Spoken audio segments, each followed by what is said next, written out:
ഹരേ കൃഷ്ണ കൃഷ്ണ കൃഷ്ണ ഹരേ ഹരേ ഹരേ രാമ രാമ രാമ ഹരേ ഹരേ ഹരേ കൃഷ്ണ കൃഷ്ണ കൃഷ്ണ ഹരേ ഹരേ ഹരേ രാമ രാമ രാമ ഹരേ ഹരേ ഹരേ കൃഷ്ണ കൃഷ്ണ കൃഷ്ണ ഹരേ ഹരേ ഹരേ രാമ രാമ രാമ ഹരേ ഹരേ ഹരേ കൃഷ്ണ കൃഷ്ണ കൃഷ്ണ ഹരേ കൃഷ്ണ ഹരേ കൃഷ്ണ ഹരേ കൃഷ്ണ മാതാജി. ഹരേ കൃഷ്ണ എല്ലാവർക്കും ഹരേ കൃഷ്ണ ഹരേ കൃഷ്ണ. ഓം നമോ ഭഗവതേ വാസുദേവായ. ഓം നമോ ഭഗവതേ വാസുദേവായ. ഓം നമോ ഭഗവതേ വാസുദേവായ. ഓം അജ്ഞാനതിമിരാന്തസ്യ ജ്ഞാനാഞ്ജനാശലാകയ ചക്ഷുരുന്മീലിതം യേന തസ്മൈ ശ്രീ ഗുരവേ നമഃ. നമോ വിഷ്ണുപാദായ കൃഷ്ണപ്രേഷ്ഠായ ഭൂതലേ ശ്രീമതേ ഭക്തിവേദാന്ത സ്വാമിനിധി നാമിനേ. നമസ്തേ സാരസ്വതേ ദേവേ ഗൗരവാണി പ്രചാരിണേ നിർവിശേഷ ശൂന്യവാദി പാശ്ചാത്യദേശധാരിണേ. ജയ ശ്രീ കൃഷ്ണ ചൈതന്യ പ്രഭു നിത്യാനന്ദ ശ്രീ അദ്വൈത ഗദാധര ശ്രീവാസാദി ഗൗര ഭക്തവൃന്ദ. ഹരേ കൃഷ്ണ കൃഷ്ണ കൃഷ്ണ ഹരേ ഹരേ ഹരേ രാമ രാമ രാമ ഹരേ ഹരേ. ഹരേ കൃഷ്ണ. ശ്രീ ശ്രീ രാധാ ഗോവിന്ദ ടെമ്പിൾ ഇസ്കോൺ മാംഗ്ലൂരിന്റെ 18 ദിവസത്തെ ഭഗവത്ഗീത ക്ലാസ്സിലേക്ക് എല്ലാവർക്കും സ്വാഗതം. ഹരേ കൃഷ്ണ. എല്ലാവർക്കും പ്രണാമം. ഹരേ കൃഷ്ണ. ഹരേ കൃഷ്ണ മാതാജി. ഹരേ കൃഷ്ണ മാതാജി. ഹരേ കൃഷ്ണ മാതാജി. ഹരേ കൃഷ്ണ. എല്ലാവർക്കും പ്രണാമം. നമ്മളിപ്പം ഇന്ന് 9ാമത്തെ അധ്യായം രാജവിദ്യ രാജഗുഹ്യ യോഗം. നമ്മള് 9ാമത്തെ അധ്യായത്തിലേക്ക് കടക്കാണ്. നമ്മളിന്ന് രാജവിദ്യ രാജഗുഹ്യ യോഗം. ഇതാണ് 9ാമത്തെ അധ്യായം നമ്മുടെ, അല്ലെ? പേര് കേൾക്കുമ്പോ തന്നെ ഭയങ്കര പവറുള്ള ഒരു അധ്യായമാണ്, അല്ലെ? കേൾക്കുമ്പോ തന്നെ രാജവിദ്യ, വിദ്യകളുടെ രാജാവ്, വിദ്യ, രാജഗുഹ്യം, രഹസ്യങ്ങളിൽ ഏറ്റവും രഹസ്യമായിട്ടുള്ള കാര്യമാണ് ഇന്നത്തെ അധ്യായത്തിൽ ഭഗവാൻ പറഞ്ഞു കൊടുക്കാൻ പോണത്. അപ്പൊ നമ്മൾ അതിനു മുന്നേ ഇന്നലത്തെ അധ്യായത്തിൽ നമ്മൾ എന്തൊക്കെയാ കണ്ടത്? അചഞ്ചലമായ ഭക്തിയോടെ എന്നെ ഭജിക്കുന്നവൻ ത്രിഗുണങ്ങളെ മറികടക്കാൻ സാധിക്കും, അല്ലെ? ഭഗവാൻ പറഞ്ഞത് അതാണ്. ഭഗവാനെ ഭഗവാനെ പ്രാപിക്കാൻ സാധിക്കണമെങ്കിൽ ത്രിഗുണങ്ങളെ മറികടക്കണം. നമുക്ക് ഈ 3 ഗുണങ്ങളും മറികടന്നാലാണ് നമുക്ക് ഭഗവാനെ ആരാധിക്കാനായിട്ട് സാധിക്കുന്നത്. നമ്മള് സത്ത് രജ തമോ ഗുണങ്ങൾ, ഈ 3ഉം മറികടക്കണം നമുക്ക് ഭഗവാനെ ആരാധിക്കാൻ സാധിക്കണമെങ്കിൽ. അപ്പൊ അതെങ്ങനെ പറ്റുള്ളൂ?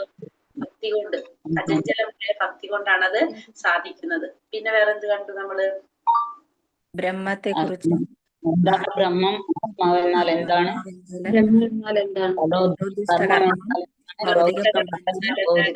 എന്നൊക്കെ കുറെ ചോദ്യങ്ങൾ ചോദിച്ചില്ല. ദൈവം എന്താന്നൊക്കെ അർജുനൻ ചോദിച്ചു ഭഗവാന്റെ അടുത്ത്. അതിനൊക്കെ ഭഗവാൻ കൃത്യമായിട്ട് മറുപടി കൊടുത്തു. കുറച്ച് എല്ലാ കാര്യം പറഞ്ഞിട്ടില്ല, ഇനി ബാക്കി പോകെ പറഞ്ഞു കൊടുക്കും ഭഗവാൻ.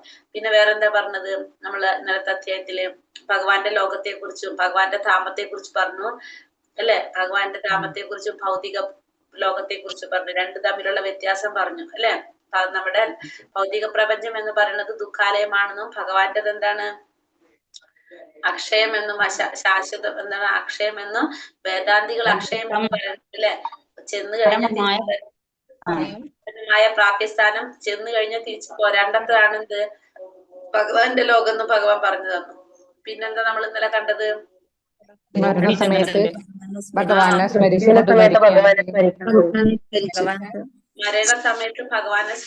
സ്മരിച്ചുകൊണ്ട് മരിക്കുകയാണെങ്കിൽ ഒരിക്കലും പദപ്രാപ്തിയിൽ പറഞ്ഞത് മെയിൻ ആയിട്ട് അതാണ്, അല്ലെ? നമ്മള് എന്തിനാണ് നമ്മൾ ഇതൊക്കെ ചെയ്യുന്നതെന്നുള്ളത്. കാരണം നമ്മൾ ഈ ചെയ്യുന്നതാണ് നമുക്ക് ഏത് സമയത്ത് ചെയ്യാൻ സാധിക്കുക?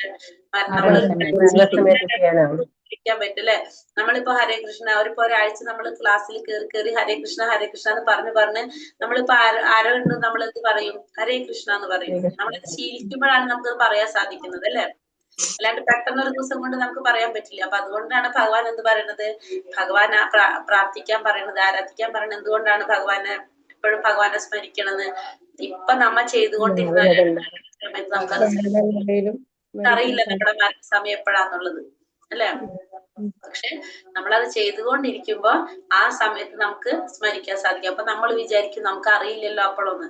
പക്ഷെ നമുക്കറിയില്ലെങ്കിലും ഭഗവാൻ അറിയാം നമ്മുടെ മരണസമയം എപ്പോഴാന്നുള്ളത്. അപ്പൊ നമുക്ക് ആ സമയത്ത് അത് സ്മരിക്കാനുള്ള ബുദ്ധി ആര് തന്നെ തരും? ഭഗവാൻ തന്നെ തരും.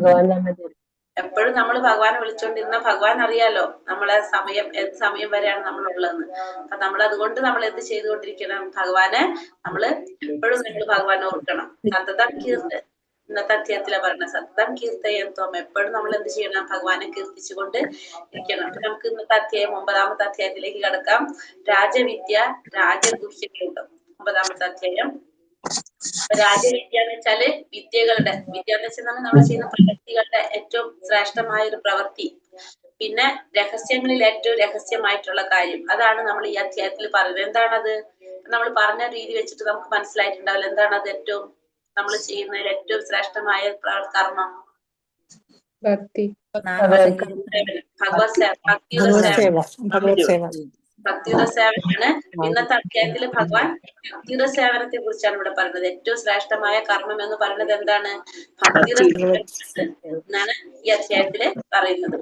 നമുക്ക് അധ്യായത്തിലേക്ക് കടക്കാം. അധ്യായം 9, രാജവിദ്യ രാജഗുഹ്യ യോഗം.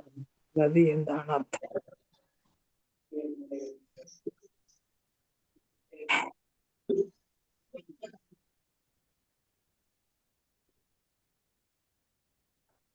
ദ മോസ്റ്റ് കോൺഫിഡൻഷ്യൽ നോളേജ്, രാജവിദ്യ രാജഗുഹ്യ യോഗം, അതാണ് നമ്മുടെ അധ്യായം.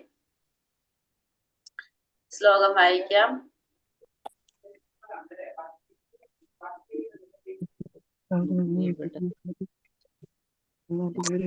വിജ്ഞാനവും നിന്നെ ഗ്രഹിതറിഞ്ഞു. ഹരേ കൃഷ്ണ.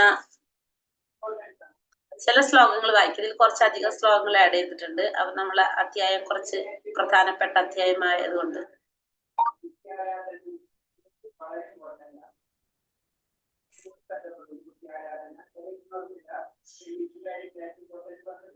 ഹരേ കൃഷ്ണ. ഓം നമോ ഭഗവതേ വാസുദേവായ.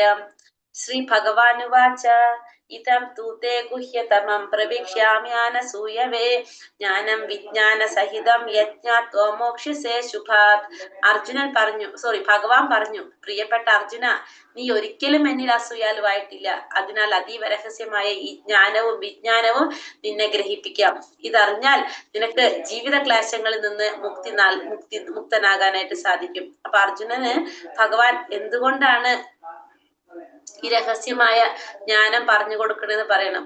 ആദ്യം നമ്മളോട് പറഞ്ഞു ഭഗവാന്റെ ഭക്തനായതുകൊണ്ടും മിത്രമായതുകൊണ്ടാണ് ഭഗവാൻ അർജുനനെ ഇതിന് തെരഞ്ഞെടുത്തത്, ഭഗവത്ഗീത പറഞ്ഞു കൊടുക്കാൻ തെരഞ്ഞെടുത്തെന്ന് പറഞ്ഞു. ഇനി ഭഗവാൻ അതിൽ രഹസ്യമായ കാര്യങ്ങൾ പറഞ്ഞു കൊടുക്കാൻ പോകാണ്. അതെന്തുകൊണ്ടാണ്? നീ ഒരിക്കലും എന്നിൽ അസൂയാലുവായിട്ടില്ല. കാരണം ഇത്രയും കാര്യങ്ങൾ ഭഗവാനെ കുറിച്ച് പറഞ്ഞു കൊടുക്കുമ്പോഴും അർജുനന് ഭഗവാനോടുള്ള ഭക്തി വർദ്ധിച്ചു വരുന്നു എന്നല്ലാതെ ഭഗവാനോട് ഒരിക്കലും അസൂയ ആർക്ക് തോന്നുന്നില്ല? അർജുനന് തോന്നുന്നില്ല. ഇത് ആർക്ക് മനസ്സിലാക്കാൻ പറ്റും? നമ്മുടെ ഉള്ളിൽ പരമാത്മാവായിട്ട് ഭഗവാൻ ഉണ്ട്. ആ ഭഗവാൻ അതറിയാം. അപ്പൊ അതുകൊണ്ട് അർജുനനോട് പറയാണ്, നിനക്ക് ഞാൻ രഹസ്യമായ കാര്യങ്ങൾ പറഞ്ഞു തരാം. ഇത് അറിഞ്ഞു കഴിഞ്ഞാൽ നിനക്ക് എന്ത് സാധിക്കും? ഈ ഭൗതിക ക്ലേശങ്ങളിൽ നിന്ന് മുക്തി നേടാനായിട്ട് നിനക്ക് സാധിക്കും. അപ്പൊ അത്രയും രഹസ്യമായ കാര്യങ്ങളാണ് അർജുനനോട് ഭഗവാൻ ഇനി പറഞ്ഞു കൊടുക്കാനായിട്ട് പോകുന്നത്. രാജവിദ്യ രാജഗുഹ്യം പവിത്രാമിതമുത്തമം പ്രത്യക്ഷാവഗമം ധർമ്മ്യം സുസുഖം കർത്തുമവ്യയം. ഈ ജ്ഞാനം രാജവിദ്യയാണ്. രഹസ്യങ്ങളിൽ വെച്ച് രഹസ്യവും ഏറ്റവും പവിത്രവുമായതാണിത്. നേരിട്ട് ആത്മസാക്ഷാത്കാരം നൽകുന്നത് കൊണ്ട് ധർമ്മത്തിന്റെ പരിപൂർണതയാണിത്. ശാശ്വതവും സന്തോഷത്തോടെ ചെയ്യാവുന്നതുമാണ്. അപ്പൊ ഈ ജ്ഞാനം എന്താണ്? രാജവിദ്യ. ഈ അറിവെന്ന് പറയുന്നത് വിദ്യകളുടെ രാജാവാണ്. രഹസ്യങ്ങളിൽ വെച്ച് ഏറ്റവും രഹസ്യമായതുമാണിത്.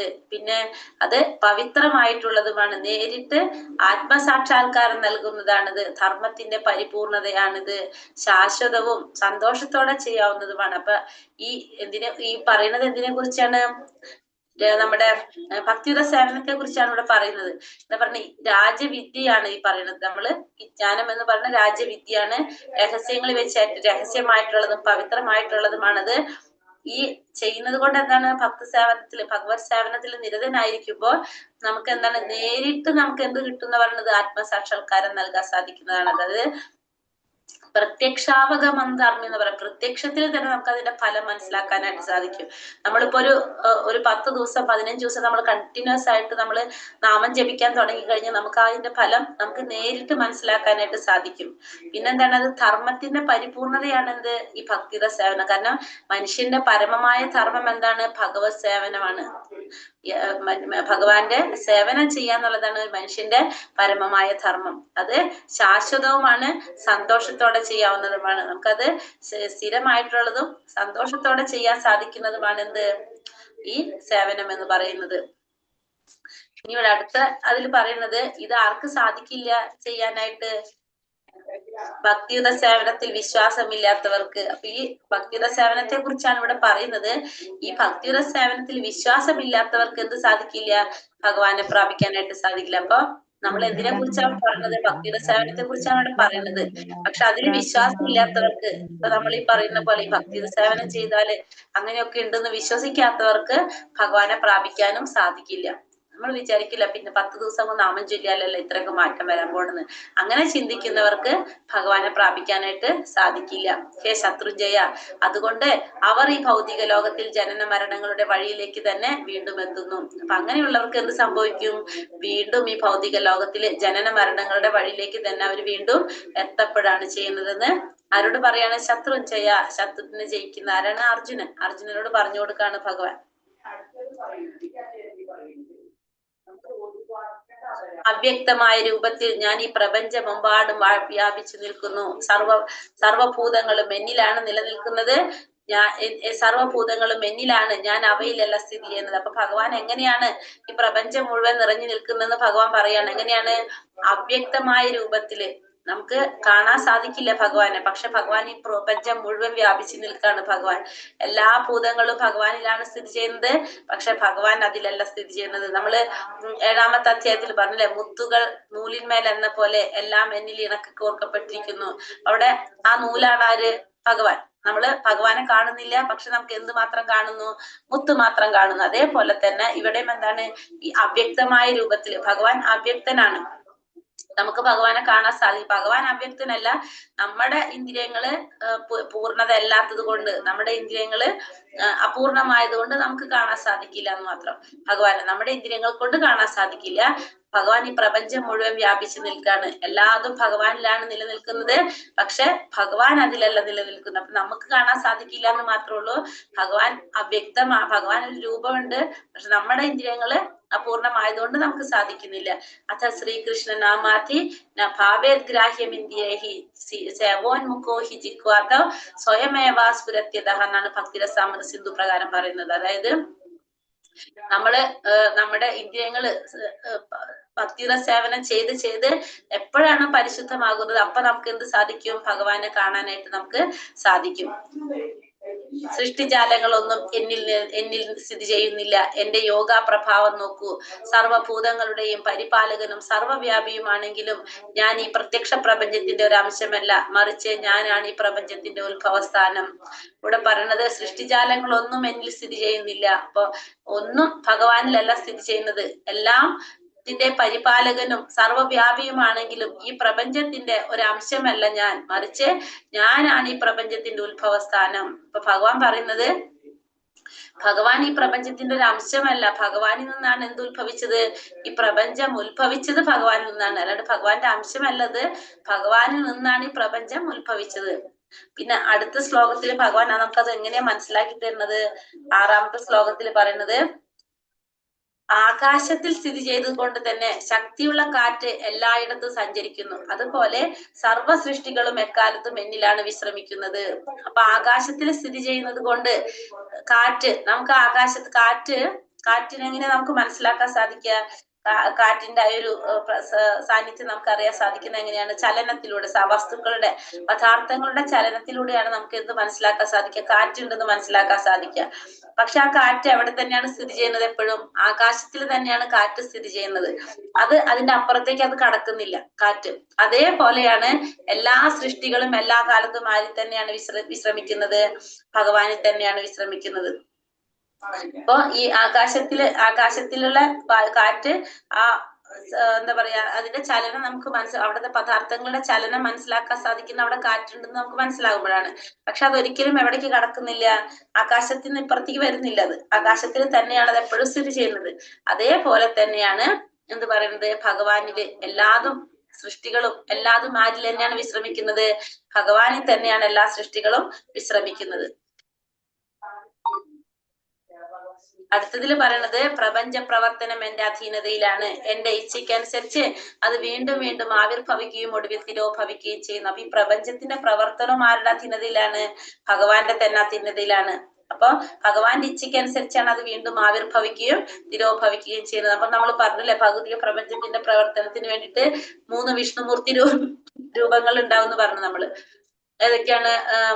കാരണോദകശായ വിഷ്ണു, ക്ഷീരോദകശായ വിഷ്ണു, ഗർഭോദകശായ വിഷ്ണു, ഓർമ്മയില്ലേ? ഭൗതിക പ്രപഞ്ചത്തിന്റെ പ്രവർത്തനങ്ങളെ നിയന്ത്രിക്കാൻ വേണ്ടിയിട്ട് ഭഗവാന്റെ രൂപവിസ്തരണങ്ങൾ 3 പുരുഷാവതാരങ്ങൾ ഉണ്ടാകുന്നതാണ് നമ്മൾ പറഞ്ഞ കാരണോദകശായ വിഷ്ണു, ഗർഭോദകശായ വിഷ്ണു, ക്ഷീരോദകശായ വിഷ്ണു. അപ്പൊ ഇതൊക്കെ ഭഗവാന്റെ പ്രപഞ്ച പ്രവർത്തനത്തെ നിയന്ത്രിക്കാൻ വേണ്ടിയിട്ടാണ് ഇവരൊക്കെ വരുന്നത്. പക്ഷെ ഇത് ആരുടെ കയ്യിൽ തന്നെയാണ് ഇരിക്കുന്നത്? ഭഗവാന്റെ കയ്യിൽ തന്നെ, അല്ലെ? ഭഗവാന്റെ അധീനതയിൽ തന്നെയാണ് എല്ലാതും.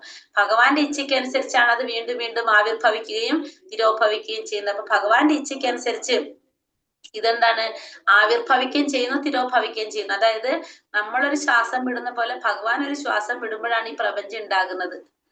ഭഗവാൻ ഒരു ശ്വാസം തിരിച്ചു വലിക്കുമ്പോ, ഉള്ളിലേക്ക് ശ്വാസം എടുക്കുമ്പോ ഈ പ്രപഞ്ചം മുഴുവൻ എന്ത് ചെയ്യും? ഭഗവാന്റെ വായ്ക്കുള്ളിലേക്ക് പോകും.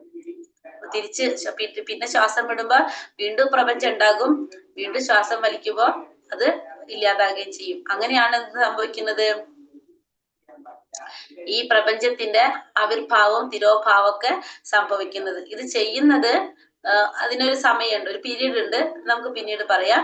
അപ്പൊ അതിനനുസരിച്ച് ഈ പ്രപഞ്ചം ഉണ്ടാകുന്നു, ഇല്ലാതാകുന്നു.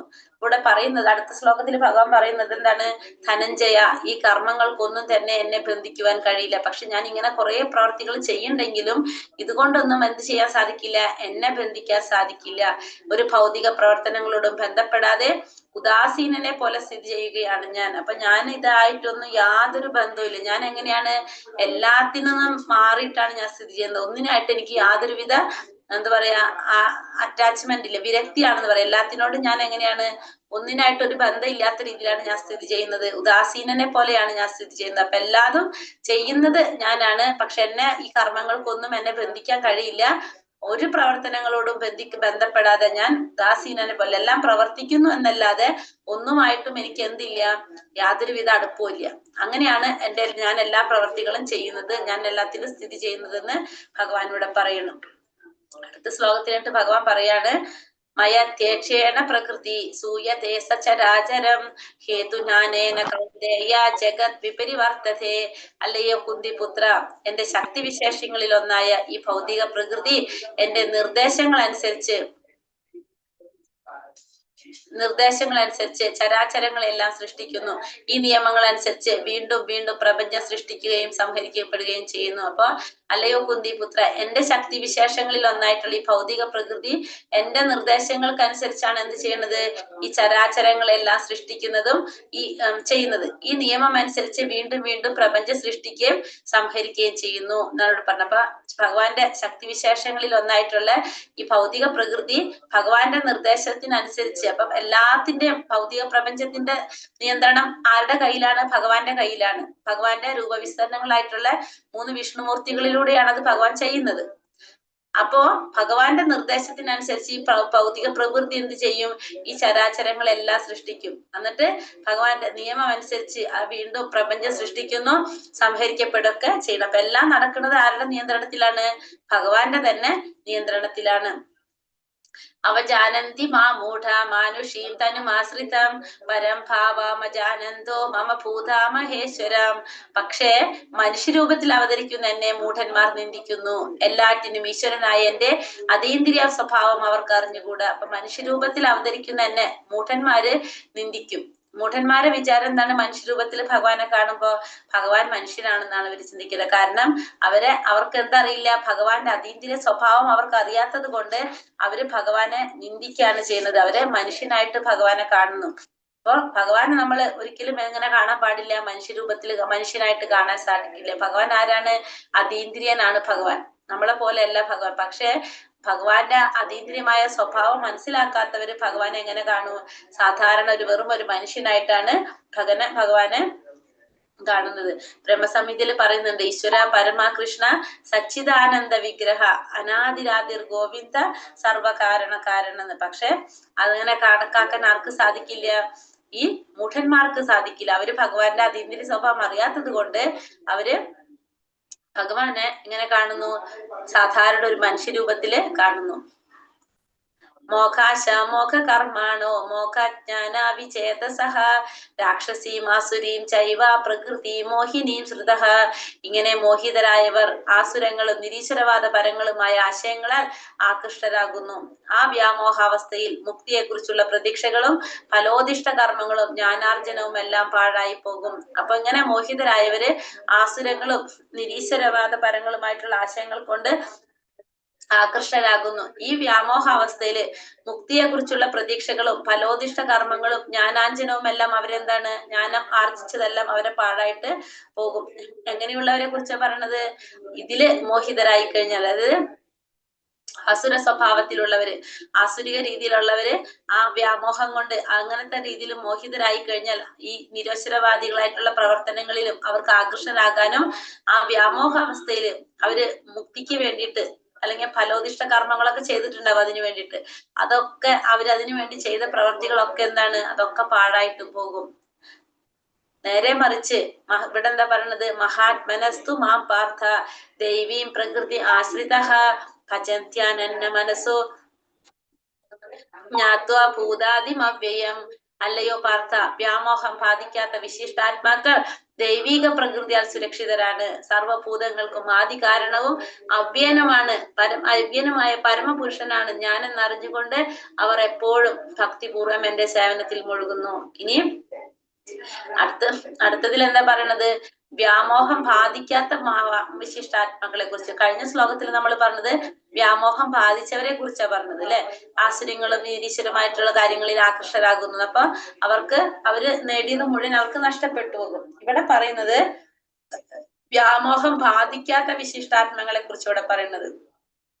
അവര് ദൈവിക പ്രകൃതിയാൽ സുരക്ഷിതരാണ്. സർവഭൂതങ്ങൾക്കും ആദി കാരണവും അവ്യയനുമായിട്ടുള്ള പരമപുരുഷനാണ് ഞാനെന്നറിഞ്ഞുകൊണ്ട് അവർ എപ്പോഴും എന്ത് ചെയ്തുകൊണ്ടിരിക്കും? ഭക്തിപൂർവം എന്റെ സേവനത്തിൽ മുഴുകിക്കൊണ്ടിരിക്കും. അപ്പൊ ഇവിടെ ഭഗവാനെ ആരാധിക്കുന്ന ഭഗവാനെ ആരാധിക്കുന്ന ശുദ്ധ ഭക്തന്മാര്, അവരെ കുറിച്ചാ പറയുന്നത്. അവരെ സംരക്ഷിക്കുന്ന ആരാണ്?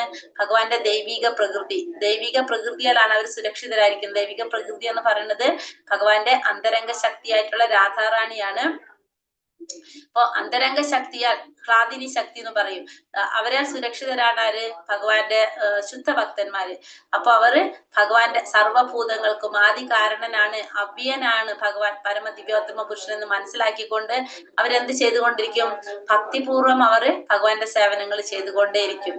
അപ്പൊ അവരെ സംരക്ഷിക്കുന്നത് ആരാണ്? ഭഗവാന്റെ ആന്തരിക ശക്തിയായിട്ടുള്ള രാധാറാണിയാണ് അവരെ സംരക്ഷിക്കുന്നത്. ഭഗവാന്റെ രണ്ട് ശക്തികളുണ്ട്. ഒന്ന് ആന്തരിക ശക്തിയും ഒന്ന് ബഹിരംഗ ശക്തിയും.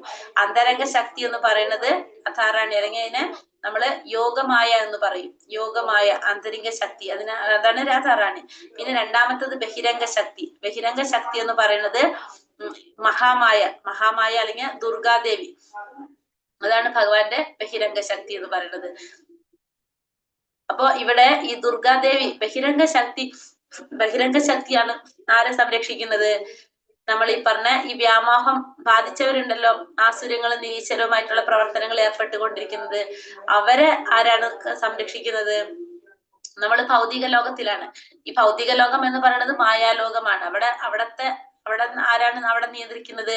മായാദേവി, ദുർഗാദേവിയാണ് ഈ ഭൗതിക ലോകത്തിന്റെ നാഥ. അതുകൊണ്ട് ദേവീധാമം എന്ന് കൂടി നമ്മൾ എന്ത് പറയും? നമ്മൾ ഈ ഭൗതിക ലോകത്തിനെ പറയും ദേവീധാമം.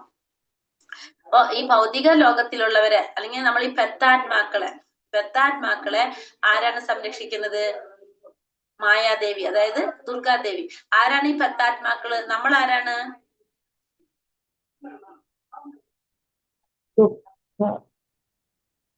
നമ്മൾ ഏത് കാറ്റഗറിയാ? മുക്താത്മാവാണോ പെത്താത്മാവാണോ? നമ്മളിതില അപ്പൊ നമ്മളെ സംരക്ഷിക്കുന്നത് ആരാണ്? ദുർഗാദേവി. ദുർഗാദേവിയാണ്. കാരണം ഈ ഭൗതിക പ്രപഞ്ചത്തിന്റെ കൺട്രോൾ ആരുടെ കയ്യിലാണ്? ദുർഗാദേവിയുടെ കയ്യിൽ. ദുർഗാദേവി പ്രവർത്തിക്കുന്നു ആരുടെ നിർദ്ദേശപ്രകാരം? ഭഗവാന്റെ നിർദ്ദേശപ്രകാരം. നമ്മളെ പോലുള്ളവരൊക്കെ സംരക്ഷിക്കുന്നത് ആരാണ്? ദുർഗാദേവിയാണ് അല്ലെ? ദേവിയാണ് നമ്മളെ സംരക്ഷിക്കുന്നത്. നമ്മള് എന്നിട്ട് ആ സംരക്ഷണത്തിൽ നമുക്ക് പുറത്ത് പോകുന്നത് എപ്പോഴാണ്? നമ്മള് ഭഗവാനെ പ്രാപിക്കുമ്പോ. അപ്പൊ നമ്മുടെ സംരക്ഷണം ആർക്ക് മാറിപ്പോകും? ദുർഗാദേവിയിൽ നിന്ന് അന്തരംഗ ശക്തിയായിട്ടുള്ള രാധാറാണിയിലേക്ക് മാറിപ്പോകും. ഇനി എന്താ പറയുന്നത് ഇവിടെ, വ്യാമോഹം ബാധിക്കാത്ത വിശിഷ്ടാത്മാക്കള് ദൈവിക പ്രകൃതിയാ സുരക്ഷിതരായിരിക്കും. അപ്പൊ അവര് ഭഗവാനെ എങ്ങനെയാണ്? എല്ലാതും ഭഗവാനാണെന്ന് മനസ്സിലാക്കിക്കൊണ്ട് ഭഗവാന്റെ സേവനത്തിൽ ഭക്തിപൂർവ്വം ഒഴുകിക്കൊണ്ടിരിക്കുന്നു. അപ്പൊ അവരെങ്ങനെയാ ഭഗവാൻ ആരാധിക്കുന്നത്? സതതം കീർത്തയന്തോ മാം യതന്തശ്ച നമസ്യന്തശ്ച മാം ഭക്ത്യാ നിത്യയുക്ത ഉപാസതേ. എല്ലായ്പ്പോഴും എന്റെ കീർത്തികൾ ആലപിച്ചും നിശ്ചയദാർഢ്യത്തോടെ പ്രയത്നിച്ചുകൊണ്ടും എന്റെ മുമ്പിൽ പ്രണമിച്ചുകൊണ്ടും ഈ മഹാത്മാക്കൾ നിരന്തരം എന്നെ ഭക്തിയോടുകൂടി ആരാധിക്കുന്നു. അപ്പൊ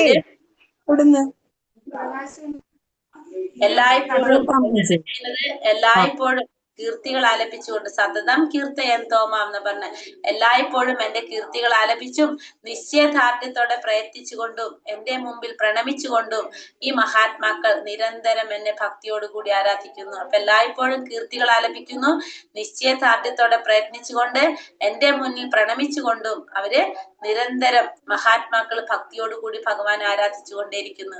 എങ്ങനെയുള്ളവരാ പറഞ്ഞത്? ഇപ്പൊ നമ്മൾ ഈ പറഞ്ഞ ഭഗവാന്റെ അന്തരംഗ ശക്തിയായിട്ടുള്ള രാധാറാണിയാൽ സംരക്ഷിക്കപ്പെടുന്ന മഹാത്മാക്കൾ അവരാണ് എപ്പോഴും ഭഗവാനെ കീർത്തിച്ചുകൊണ്ടിരിക്കുന്നു, ഭഗവാന്റെ മുന്നിൽ പ്രണമിച്ചുകൊണ്ടിരിക്കുന്നു, നിശ്ചയദാർഢ്യത്തോടെ പ്രയത്നിച്ച് ഭക്തിയോടുകൂടി ഭഗവാനെ ആരാധിച്ചുകൊണ്ടിരിക്കുന്നു. അടുത്തതിൽ ഭഗവാൻ പറയാണ്, പിതാഹമസ്യ ജഗതോ മാതാ ധാതാ പിതാമഹഃ വേദ്യം പവിത്രമോങ്കാരം ഋക്സാമയജുരേവച. ലോകത്തിന്റെ അമ്മയും അച്ഛനും രക്ഷകനും പിതാമഹനും ഞാൻ തന്നെയാണ്. അറിയേണ്ടതും പവിത്രമാകുന്നതും പ്രണവവും ഋക്ക് സാമ യജുർവേദങ്ങളും ഞാൻ തന്നെ. അപ്പൊ ലോകത്തിന്റെ അച്ഛനും അമ്മയും രക്ഷകനും പിതാമഹനും എല്ലാം ആര് തന്നെയാണ്? ഭഗവാൻ തന്നെയാണ്. അറിയേണ്ടത് ഭഗവാനെ കുറിച്ച്, പവിത്രമാകുന്നതും ഭഗവാനെ കുറിച്ച്, പ്രണവവും ഋക്ക് സാമ യജുർ വേദങ്ങളും എല്ലാം ആര് തന്നെയാണ്? എല്ലാം ഭഗവാൻ തന്നെയാണ്. അറിയേണ്ടത് ഭഗവാനെ കുറിച്ചാണ്. പിന്നെ എല്ലാതും ഭഗവാൻ തന്നെയാണ്. ഋഗ്വേദം, സാമവേദം, യജുർവേദം അതെല്ലാതും ആര് തന്നെ? ഭഗവാൻ തന്നെ. ഭഗവാൻ അമ്മയും അച്ഛനും രക്ഷകനും പിതാമഹനും എല്ലാം ആര് തന്നെയാണ്? ഭഗവാൻ തന്നെയാണെന്ന് ഭഗവാൻ ഇവിടെ പറയുന്നു. ഈ അടുത്ത ശ്ലോകത്തിൽ ഭഗവാൻ പറയുന്നത് ലക്ഷ്യവും ഭഗവാൻ തന്നെയാണ്. ഭരണകർത്താവും പ്രഭുവും സാക്ഷിയും വാസസ്ഥാനവും ആശ്രയവും ഉറ്റമിത്രവും ഞാനാകുന്നു. അപ്പൊ ഒരു വ്യക്തിയുടെ ലക്ഷ്യം ആരാണ്? ഭഗവാൻ. ഭരണകർത്താവ് ഭഗവാനാണ്, പ്രഭു ഭഗവാനാണ്, സാക്ഷി ഭഗവാനാണ്, എല്ലാവരുടെ വാസസ്ഥാനവും ഭഗവാൻ തന്നെ, എല്ലാവർക്കും ആശ്രയവും ഭഗവാൻ തന്നെയാണ്. സൃഷ്ടിയും സംഹാരവും എല്ലാറ്റിന്റെയും അടിസ്ഥാനവും ശാശ്വതമായ ബീജവും ഞാൻ തന്നെ. അപ്പോ സൃഷ്ടിയും സംഹാരവും എല്ലാറ്റിന്റെ അടിസ്ഥാനവും ശാശ്വതമായ ബീജം ഇതെല്ലാം ആര് തന്നെ? ഭഗവാൻ തന്നെയാണെന്ന് ഭഗവാൻ ഇവിടെ പറഞ്ഞു തരുന്നത്. ഇനി അടുത്ത ശ്ലോകത്തിൽ എന്താ പറയുന്നത്? അല്ലയോ അർജുന, ഞാൻ ഊർജം പ്രദാനം ചെയ്യുന്നു, മഴ പെയ്യിക്കുന്നതും നിർത്തുന്നതും ഞാൻ തന്നെയാണ്. അപ്പൊ മഴ പെയ്യിക്കുന്നതും നിർത്തുന്നതും ആര് തന്നെയാണ്? ഭഗവാൻ തന്നെയാണ്. അമൃതമായിട്ടുള്ളതും മൃത്യുവായിരിക്കുന്നതും ആത്മാവും ജഡവസ്തുവും എല്ലാം ആരിൽ തന്നെയാണ്? ഭഗവാൻ തന്നെയാണ്. ഭഗവാന്റെ. അപ്പൊ മഴ പെയ്യുന്നതും മഴ ഇല്ലാതാക്കുന്നതും നമ്മള് മരണമായിട്ട് വരുന്നതും നമ്മളിവിടെ ജീവിക്കുന്നതും എല്ലാതും പിന്നെ ആത്മാവും ജഡവസ്തുവും എല്ലാം ആര് തന്നെയാണ്? എല്ലാം ഭഗവാൻ തന്നെയാണ്. അപ്പൊ ഇവിടെ ഒന്നും നമുക്ക് നമ്മുടേന്ന് അവകാശപ്പെടാനായിട്ട് ഒന്നും തന്നില്ല. എല്ലാതും ഭഗവാന്റെ തന്നെയാണ്. ഭഗവാൻ തന്നെയാണെന്ന് പറയുന്നത്. അടുത്തതിൽ പറയുന്നതോ, സ്വർഗീയ സുഖങ്ങൾ കാക്ഷിച്ച് വേദപഠനം നടത്തുന്നവരും സോമപാനം ചെയ്യുന്നവരും മറ്റൊരു വിധത്തിൽ ഭജിക്കുന്നത് എന്നെയാകുന്നു. പാപഫലങ്ങളിൽ നിന്ന് മുക്തരായി പുണ്യലോകമായ ഇന്ദ്രന്റെ സ്വർഗങ്ങളിൽ ജനിച്ച് അവർ ദിവ്യ സുഖങ്ങൾ അനുഭവിക്കുന്നു. അപ്പൊ ഈ സ്വർഗീയ സുഖങ്ങൾക്ക് വേണ്ടിയിട്ട് നമ്മൾ ഇന്നലെ പഠിച്ചില്ലേ, വേദപഠനം ചെയ്യുക, യജ്ഞങ്ങൾ ആചരിക്കുക, ദാനധർമ്മങ്ങൾ ചെയ്യുക, ഇതൊക്കെ ചെയ്യുമ്പോൾ നമ്മൾ ഇന്നലെ കണ്ടു അല്ലെ, നമുക്ക് ഭക്തിയുടെ സേവനം ചെയ്ത് അതിന്റെ ഫലം നമുക്ക് കിട്ടുന്നു കണ്ടു. ഈ സ്വർഗീയ സുഖങ്ങളൊക്കെ കാക്ഷിച്ചുകൊണ്ട് ഇത്തരത്തിലുള്ള വേദപഠനം നടത്തുക, സോമപാനം ചെയ്യുക. സോമപാനം എന്ന് വെച്ചിട്ടുണ്ടെങ്കിൽ ഒരു തരം എന്താ പറയുക, ഒരു തരം പാനീയാണ്. അത് പാനം ചെയ്യുന്നവരും മറ്റൊരു വിധത്തിൽ ഭജിക്കുന്നത് ആരെ തന്നെയാണ്? ഭഗവാനെ തന്നെയാണ് അവരും ഭജിക്കുന്നത്. പാപഫലങ്ങളിൽ നിന്ന് മുക്തരായി ലോകമായ ഇന്ദ്രന്റെ സ്വർഗത്തിൽ ജനിച്ചവർ ദിവ്യസുഖങ്ങൾ അനുഭവിക്കുന്നു. അവരെന്തിനൊക്കെ ചെയ്യുന്നത്? സ്വർഗീയ സുഖങ്ങൾക്ക് വേണ്ടിയിട്ട്. അപ്പൊ അവര് ആ പാപഫലങ്ങളൊക്കെ മാറി പുണ്യഫലങ്ങൾ അനുഭവിക്കാനായിട്ട് സ്വർഗത്തിൽ ജനിച്ച് അവർ ആ സുഖങ്ങളൊക്കെ അനുഭവിച്ചു കൊണ്ടിരിക്കും. അതിനുശേഷം അവർക്ക് എന്ത് സംഭവിക്കുന്നു? അടുത്ത ശ്ലോകത്തിൽ പറയുന്നത്, തേതം ഭുക്ത സ്വർഗലോകം വിശാലം ക്ഷീണേ പുണ്യേ മർത്യലോകം വിശന്തി ഏവം ത്രയീ ധർമ്മമനുപ്രപന്ന ഗതാഗതം കാമകാമാലഭന്തേ. ഇങ്ങനെ സ്വർഗീയങ്ങളായ ഇന്ദ്രിയ സുഖങ്ങൾ ഒട്ടേറെ അനുഭവിച്ച് തങ്ങൾ ചെയ്ത പുണ്യകർമ്മങ്ങളുടെ എല്ലാം ഫലം നഷ്ടപ്പെടുമ്പോൾ അവർ നശ്വരമായ ഈ ഭൂമിയിലേക്ക് തിരിച്ചു വരുന്നു.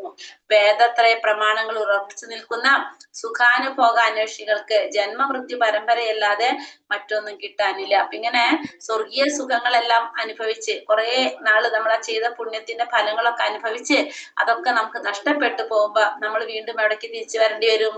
ഈ നശ്വരമായ ഭൂമിയിലേക്ക് തിരിച്ചു വരേണ്ടി വരും. അങ്ങനെ ഈ ഭൂമിയിലേക്ക് തിരിച്ചു വന്ന് നമ്മളിവിടെ ജീവിക്കും. പിന്നെ നമ്മളിവിടെ കർമ്മങ്ങൾ ചെയ്യുന്നതിനനുസരിച്ച് വീണ്ടും പുണ്യലോകത്ത് പോകേണ്ടി വരും. വീണ്ടും നമ്മൾ ഇവിടേക്ക് വരേണ്ടി വരും. അപ്പൊ ഇങ്ങനെ ഈ സുഖം അന്വേഷിക്കുന്നവർക്ക് ഈ ജന്മമൃത്യു പരമ്പരയില്ലാതെ വേറൊന്നും കിട്ടാനില്ല. അപ്പൊ നമ്മളത് ക്ഷീണേ പുണ്യ മർത്യലോകം വിശന്തി, ആ ശ്ലോകത്തിൽ പറയുന്നൊരു സെന്റൻസ് ആണ്. ക്ഷീണേ പുണ്യ മർത്യലോകം വിശന്തി. ആ വരി പറഞ്ഞത്, അതായത് നമ്മൾ എന്താണ്, നമ്മൾ ആ പുണ്യഫലങ്ങളും മുഴുവൻ പുണ്യലോകത്ത് പോയിട്ട് അനുഭവിച്ച് അത് കഴിയുമ്പോ വീണ്ടും നമ്മൾ എവിടേക്ക് വരേണ്ടി വരും? മർത്യലോകത്തിലേക്ക്, ഭൂമിയിലേക്ക് വരേണ്ടി വരും. അത് ഇങ്ങനെ അങ്ങോട്ടും ഇങ്ങോട്ടും മാറിക്കൊണ്ടേയിരിക്കും. അപ്പൊ ഇതല്ലാതെ വേറൊന്നും നമുക്ക് അവിടെ കിട്ടാനില്ല എന്നാണ് പറയുന്നത്. അനന്യ ചിന്തയന്തോ മാം യേ ജനാ പരിഭാസത്തെ തേഷാം നിത്യാഭിയുക്താനാം യോഗക്ഷേമം വഹാമ്യഹം. എന്റെ ദിവ്യരൂപത്തെ ധ്യാനിച്ചുകൊണ്ട് പൂർണ്ണമായ ഭക്തിയോടെ ആരാണോ എന്നെ എല്ലായ്പ്പോഴും ആരാധിക്കുന്നത് അവർക്ക് വേണ്ടുന്നതെല്ലാം ഞാൻ നൽകും, അവർക്കുള്ളതെല്ലാം ഞാൻ നിലനിർത്തുകയും ചെയ്യും. അപ്പൊ എന്റെ ദിവ്യരൂപത്തെ ധ്യാനിച്ചുകൊണ്ട് പൂർണ്ണമായ ഭക്തിയോട് കൂടി ആരാണോ എന്നെ എല്ലായ്പ്പോഴും ആരാധിക്കുന്നത്, അപ്പോൾ ഭഗവാന്റെ ആ ദിവ്യരൂപത്തെ ധ്യാനിച്ചുകൊണ്ട് പൂർണ്ണമായ ഭക്തിയോട് കൂടി ഭഗവാനെ ആരാധിക്കുന്നത് ആരാണോ ആരാധിക്കുന്നത് എന്നെ എല്ലായ്പ്പോഴും ആരാധിക്കുന്നത് ആരാണോ അവർക്ക് വേണ്ടുന്നതെല്ലാം ഞാൻ നൽകും, അവർക്കുള്ളതെല്ലാം ഞാൻ നിലനിർത്തുകയും ചെയ്യും. അപ്പൊ ഭഗവാന്റെ ദിവ്യരൂപത്തെ ധ്യാനിച്ചുകൊണ്ട് പൂർണ്ണമായ ഭക്തിയോടുകൂടി ഭഗവാൻ ആരാധിക്കുന്നത് ആരാണോ അവർക്ക് വേണ്ടതെല്ലാം ഭഗവാൻ നൽകും, അവർക്കുള്ളതെല്ലാം ഞാൻ നിലനിർത്തുകയും ചെയ്യും. അപ്പൊ ഇത് നമ്മുടെ കുറെ കാര്യങ്ങൾക്കുള്ള ഒരു തീരുമാനമായി ഇല്ലേ? നമ്മുടെ കുറെ എന്തുകൊണ്ട് നമ്മൾ ആഗ്രഹിക്കുന്ന കാര്യങ്ങൾ നടക്കുന്നില്ല, എന്തുകൊണ്ട് നമ്മളെ കയ്യിൽ നിന്ന് പലതും നഷ്ടപ്പെടുന്നു എന്നുള്ള ഉത്തരാണ് ഭഗവാൻ തന്നത്. എന്താണ്? പൂർണ്ണ ഭക്തിയോടെ ഭഗവാൻ ആരാധിക്കുന്നത് ആരാണോ അവർക്ക് വേണ്ടത് ഭഗവാൻ നൽകും. നമുക്ക് വേണ്ടത് നൽകുന്ന പറഞ്ഞല്ലോ, നമ്മൾ ആഗ്രഹിക്കുന്നത് നൽകുന്നല്ല ഭഗവാനോട് പറഞ്ഞത്. നമുക്ക് വേണ്ടത് ഭഗവാൻ നൽകും, നമുക്കുള്ളത് ഞാൻ നിലനിർത്തി തരുകയും ചെയ്യും. നമുക്ക് ഉള്ളത് ഭഗവാൻ നിലനിർത്തി തരും, നമുക്ക് വേണ്ടത് ഭഗവാൻ നൽകുകയും ചെയ്യും. മനസ്സിലായോ നമുക്ക് എന്തുകൊണ്ടാ കിട്ടാത്തതെന്ന്? യേ ദേവതാ ഭക്ത യജന്തേ ശ്രദ്ധയാനിതഃ തേപി മാമേവ കൗന്ദേയ യജന്ത്യാ വിധിപൂർവകം. മറ്റു ദേവന്മാരുടെ ഭക്തന്മാരും വിശ്വാസപൂർവ്വം അവരെ ഉപാസിക്കുന്നവരും വാസ്തവത്തിൽ എന്നെ തന്നെയാണ് ഉപാസിക്കുന്നത്. കുന്തിപുത്ര, എന്നാൽ അവരങ്ങനെ ചെയ്യുന്നത് വിധിപ്രകാരമല്ല. അപ്പൊ മറ്റുള്ള ദേവന്മാരുടെ ഭക്തന്മാരും അവരും ആരാധിക്കുന്നത് ആരെ തന്നെയാണ് ഉപാസിക്കുന്നത്? യഥാർത്ഥത്തിൽ ഭഗവാനെ തന്നെയാണ് അവരും ഉപാസിക്കുന്നത്. നമ്മൾ പറഞ്ഞു അല്ലെ, എല്ലാവരും ഭഗവാന്റെ അംശമാണ്. അവരോട് പ്രാർത്ഥിച്ചാലും അവര് ഭഗവാനോട് പറഞ്ഞിട്ടാണ് എന്ത് ചെയ്യേണ്ടത്? ആ കാര്യങ്ങൾ നടത്തി തരുന്നത്. പക്ഷെ അവർ ആ ചെയ്യുന്നത് വിധിപ്രകാരമല്ല. അപ്പൊ എല്ലാവരും ദേവന്മാരെ ആരാധിക്കുന്നത് ഉണ്ടാവും, അത് പക്ഷെ അങ്ങനെയല്ല. അവരും ഭഗവാനെ തന്നെയാണ് ആരാധിക്കുന്നത്, പക്ഷെ അത് വിധിപ്രകാരമല്ല എന്നാണ് ഇവിടെ ഭഗവാൻ പറയുന്നത്. എന്തുകൊണ്ടാണ്? യാന്തി ദേവാവൃത ദേവാൻ പിത്രാൻ യാന്തി പിത്രാവൃതഃ ഭൂതാനി യാന്തി പുത്തേജ്യ യാന്തി മത്യാജിനോപിമാം. ദേവന്മാരെ ആരാധിക്കുന്നവർ ദേവന്മാരോടൊപ്പം ജനിക്കും, പിതൃപൂജകർ പിതൃക്കളോടൊപ്പം ജനിക്കും, ഭൂതപ്രേതാദികളെ ഉപാസിക്കുന്നവരാകട്ടെ അവരോടൊപ്പമാണ് ജനിക്കുക. എന്നെ ആരാധിക്കുന്ന ഭക്തന്മാർ എന്നോടൊപ്പം ജീവിക്കും. അപ്പൊ ദേവന്മാരെ ആരാധിക്കുന്നവര് ദേവന്മാരോടൊപ്പം ജനിക്കും, പിതൃപൂജ ചെയ്യുന്നവര് പിതൃക്കളോടൊപ്പം ജനിക്കും, ഭൂതപ്രേതാദികൾ ഉപാസിക്കുന്നവര് അവരോടൊപ്പം ജനിക്കും. ഭഗവാൻ ആരാധിക്കുന്ന ഭക്തന്മാരോ ഭഗവാന്റെ ഒപ്പം ജീവിക്കും. എന്താണ് വ്യത്യാസം നോക്കിയേ? മറ്റുള്ളവരുടെ ഇപ്പൊ ദേവന്മാരെ ആരാധിക്കുന്നവര്, പിതൃപൂജ ചെയ്യുന്നവര്, ഭൂതപ്രേതാദികളൊക്കെ ഉപാസിക്കുന്നവരൊക്കെ അവരുടെ ലോകത്ത് പോയിട്ട് ജന്മം എടുക്കും. ജന്മം എടുത്താൽ നമുക്ക് അവിടെ നിന്ന് എന്തുകൊണ്ട്? മരണവും ഉണ്ട് അല്ലെ, ജനനവും മരണവും ഉണ്ട് നമുക്ക്. പക്ഷെ ഭഗവാനെ ആരാധിക്കുന്നവര് ഭഗവാന്റെ ലോകത്ത് പോയിട്ട് അവിടെ ജീവിക്കുന്നാണ് ആര് പറയുന്നത്? ഭഗവാൻ പറയുന്നത്. ഇനി എങ്ങനെയൊക്കെ ഭഗവാന് നമ്മൾ എന്തൊക്കെ സമർപ്പിക്കാതെ ഭഗവാൻ പറയാണ്? പത്രം പുഷ്പം ഫലം തോയം യോമേ ഭക്ത്യ പ്രയച്ഛതി തദഹം ഭക്തിയുപഹൃത അശ്നാമി പ്രയതാത്മനഃ. സ്നേഹത്തോടും ഭക്തിയോടും കൂടി ഒരാൾ എനിക്ക് അർപ്പിക്കുന്നത് എന്തും, അത് ഇലയായാലും പൂവായാലും ഫലമോ ജലമോ ആകട്ടെ, ഞാനത് സ്വീകരിക്കും. അപ്പൊ ഭഗവാന് സമർപ്പിക്കുന്നത് എന്തും അത് സ്നേഹത്തോടെ ആയിരിക്കണം, ഭക്തിയോടെ ആയിരിക്കണം. അത് ഒരു ഇലയായാലും പൂവായാലും ഫലമായാലും ജലമായാലും. ഇല എന്ന് ഉദ്ദേശിക്കുന്നത് തുളസി ഇലയാണ്, പൂവ് പൂക്കള്, പിന്നെ അതുപോലെ തന്നെ ഫലം പഴവർഗ്ഗങ്ങള്, ജലം തോയെന്ന് വെച്ചാല് ജലം. അത് നമ്മള് എങ്ങനെ സമർപ്പിച്ചാലും അതെന്താണ് ഭഗവാൻ സ്വീകരിക്കും. പക്ഷെ എങ്ങനെ ചെയ്യണം? ഭക്തിയോടും സ്നേഹത്തോടും ഭക്തിയോടും കൂടി വേണം ഭഗവാനെ സമർപ്പിക്കാനായിട്ട്. അങ്ങനെ സമർപ്പിക്കുന്നത് എന്തായാലും ഭഗവാൻ അത് സ്വീകരിക്കും. അപ്പം എല്ലാവർക്കും ചെയ്യാവുന്ന രീതിയിലുള്ള കാര്യങ്ങളാണ് ഭഗവാൻ ഇവിടെ പറഞ്ഞു തരുന്നത് നമുക്ക്. നമ്മൾ സ്നേഹത്തോടും ഭക്തിയോടും കൂടി സംഭാവന സമർപ്പിക്കേണ്ടത് ഇത് എല്ലാവർക്കും ചെയ്യാൻ പറ്റും. ഇപ്പൊ സാമ്പത്തികമായിട്ട് ഉണ്ടെങ്കിലും ഇല്ലെങ്കിലും എല്ലാവർക്കും എന്ത് ചെയ്യാൻ സാധിക്കും? തുളസി ഇല്ലാത്ത വീടുകൾ ഉണ്ടാവില്ല. പൂക്കള് നമ്മളെ വീട്ടിൽ തന്നെ ഉണ്ടാവും. പിന്നെ പഴവർഗ്ഗങ്ങളിൽ ഒരു പഴമെങ്കിലും നമ്മളെ വീട്ടിലുണ്ടാവും. പിന്നെ ജലം, വെള്ളം ഉണ്ടാവും. ഈ പറഞ്ഞ കാര്യങ്ങളാണ് എന്ത് പറയുന്നത്? ഭഗവാനെ സമർപ്പിക്കാൻ പറയുന്നത്, എല്ലാവരോടും പറയുന്നത്. പക്ഷെ അതെങ്ങനെ ചെയ്യണം? സ്നേഹത്തോടും ഭക്തിയോടും കൂടി ആയിരിക്കണം ചെയ്യേണ്ടതെന്ന് മാത്രം ഭഗവാനോട് പറയുന്നത്. എന്തിനാണ് നമ്മളെ കൊണ്ട് അത് ചെയ്യിക്കുന്നത്? യത്കരോഷി യദശ്നാസി യജ്ജുഹോഷി തദാസി യത്പാസ്യസി കൗന്ദേയ തത്കുരുഷ്വാമതർപ്പണം. നീ എന്ത് ചെയ്യുന്നുവോ, എന്ത് നിവേദിക്കുന്നുവോ, ഭക്ഷിക്കുന്നുവോ, എന്ത് ദാനം ചെയ്യുന്നുവോ, എന്ത് തപശ്ചര്യകൾ അനുഷ്ഠിക്കുന്നുവോ, കുന്തിപുത്ര അത് എനിക്ക് അർപ്പിച്ചുകൊണ്ട് ചെയ്യുക. അപ്പൊ നീ എന്ത് ചെയ്യുമ്പോഴും എന്ത് വേണം? എന്ത് ചെയ്യുന്നുവോ, എന്ത് നിവേദിക്കുന്നുവോ, ഭക്ഷിക്കുന്നുവോ, ദാനം ചെയ്യുന്നുവോ, എന്ത് തപശ്ചര്യകൾ അനുഷ്ഠിക്കുന്നുവോ, കുന്തിപുത്ര അതെങ്ങനെയാണ്? എനിക്കായി അർപ്പിച്ചുകൊണ്ട് ചെയ്യുക. അതെല്ലാതും എനിക്ക് സമർപ്പിച്ചുകൊണ്ട് ചെയ്യാനാണ് ഇവിടെ ഭഗവാൻ അർജുനനോട് പറയുന്നത്. അപ്പൊ ഏത് സമയത്തും ഭഗവാനെ നമ്മൾ മറക്കരുത്. എല്ലായ്പ്പോഴും ഭഗവാനെ ഓർക്കണം. അതിനു വേണ്ടിയിട്ടാണ് ഭഗവാൻ എന്ത് പറയുന്നത്? എന്ത് ചെയ്യുമ്പോഴും, പ്രവർത്തിക്കുമ്പോഴും, ഭക്ഷിക്കുമ്പോഴും, ദാനം ചെയ്യുമ്പോഴും, തപശ്ചര്യകൾ അനുഷ്ഠിക്കുമ്പോഴും എല്ലാം ഭഗവാനെ സമർപ്പിച്ചുകൊണ്ട് ചെയ്യാനായിട്ട് ഭഗവാൻ ഇവിടെ പറയുന്നത്. സമ്മോഹം സർവഭൂതേഷു നമേ ദ്വേഷ്യാസ്തി ന പ്രിയഃ യേ ഭജന്തി തു മാം ഭക്ത്യാ മയി തേ തേഷു ചാപ്യഹം. എനിക്ക് ആരോടും അസൂയയില്ല, പക്ഷാപാതവും ഇല്ല, എല്ലാറ്റിനോടും സമഭാവനയാണ് എനിക്കുള്ളത്. പക്ഷേ ഭക്തി പുരസ്സരം ആരാണോ എന്നെ സേവിക്കുന്നത് അയാൾ എന്റെ സുഹൃത്തും ഞാൻ അയാളുടെ സുഹൃത്തുമാണ്. അവൻ എന്നിൽ അധിവസിക്കുന്നു. അപ്പോ എനിക്ക് ആരോടും അസൂയയില്ല, പക്ഷാപാതവും ഇല്ല. ആരാണ് എല്ലാവരോടും എങ്ങനെയാണ്? സമഭാവനയാണ് എനിക്കുള്ളത്. പക്ഷേ എന്താണ്? ഭക്തി പുരസ്സരം, ഭക്തിയോടുകൂടി ഭഗവാൻ ആരാണോ എന്നെ ആരാധിക്കുന്നത് ഞാൻ അയാളുടെ സുഹൃത്തായിരിക്കും, അയാളിൽ ഞാൻ അധിവസിക്കുകയും ചെയ്യും എന്നാ പറയുന്നത്. അപ്പൊ എനിക്ക് അവനും നഷ്ടപ്പെടില്ല, അവന് ഞാനും നഷ്ടപ്പെടില്ല. അപ്പൊ എന്താണ്? അവൻ എന്നിലായിരിക്കും അധിവസിക്കുന്നത്. അപ്പൊ ഭഗവാൻ ആരോടും അസൂയ പക്ഷാപാതമൊന്നും ഇല്ല. പക്ഷെ എന്നാലും ഭക്തി പുരസ്സരം ഭഗവാനെ സേവിക്കുന്ന ഭഗവാന്റെ ഭക്തന്മാരോട് ചെറിയതായിട്ടൊരു ചായ്വാര് ഭഗവാൻ കാണിക്കുന്നുണ്ടെന്ന് ഇവിടെ ശ്ലോകത്തിൽ ഭഗവാൻ പറയുന്നത്. അപ്പി ചേത്തു സുദുരാചാരോ ഭജതേ മാമനന്യഭാഗ് സാധുരേവ സമന്തവ്യ സമ്യക വ്യവസിതോ ഹി സഹ. ഒരാൾ അത്യന്തഹീനമായ ഒരു പ്രവൃത്തി ചെയ്താൽ പോലും ഭക്തിപൂർവ്വം ഭഗവാന്റെ സേവനത്തിൽ ഏർപ്പെടുന്ന പക്ഷം അയാളെ സ്വാധു എന്ന് കരുതണം. തന്റെ ദൃഢവിശ്വാസത്തിൽ അദ്ദേഹം ശരിയായി വർത്തിക്കുന്നു. അപ്പൊ ഒരാള് അത്യന്തമായിട്ടുള്ള പ്രവർത്തികൾ ചെയ്താൽ, ദുഷ്പ്രവർത്തി ചെയ്താൽ പോലും ഭഗവാന്റെ സേവനം ചെയ്യുകയാണെങ്കിൽ നമ്മൾ അയാൾ ആരായിട്ട് കാണണം?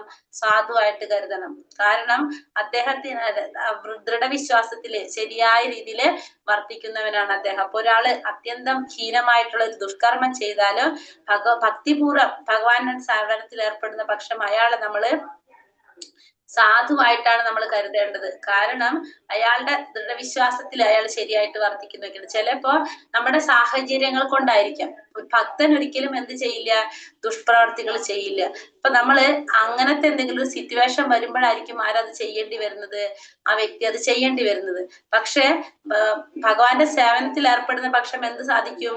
ആ ചെയ്ത പ്രവൃത്തിയുടെ ഫലം ഇല്ലാതാക്കാനായിട്ട് ആർക്ക് സാധിക്കും? ഭഗവത് സേവനത്തിലൂടെ ആ വ്യക്തിയെ സാധിക്കും. അപ്പൊ നമ്മൾ എന്ത് ചെയ്യാൻ പാടില്ല?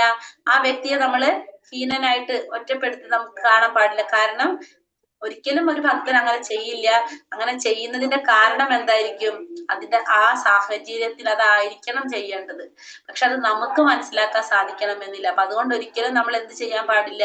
അവരെ പറയില്ല, നമ്മൾ ഒറ്റപ്പെടുത്താനോ ഒന്നും ചെയ്യാനായിട്ട് പാടില്ല.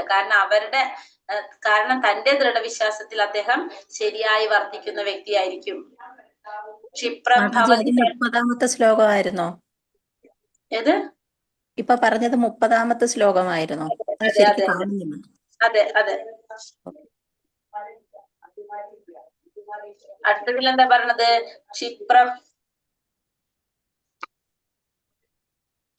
ഭവതി ധർമാത്മാ ശാശ്വശാന്തിനി ഗച്ഛതി കൗന്ദേയ പ്രതിജാനീഹി നമേ ഭക്ത പ്രണശ്യതി. എന്നിട്ട് ഭഗവാൻ എന്തോടെ പറയണത്? ഇപ്പൊ നമ്മൾ കഴിഞ്ഞ ശ്ലോകത്തിൽ പറഞ്ഞു അല്ലെ, ഒരിക്കലും ഒരു ഭക്തന് ഒരിക്കലും എന്ത് സംഭവിക്കുന്നില്ല? ഭക്തന് തെറ്റുകൾ സംഭവിക്കുന്നില്ല. അപ്പൊ അങ്ങനെ സംഭവിച്ചാൽ തന്നെ ആരാണ്? ഭഗവാൻ അവിടെ ഉണ്ട്.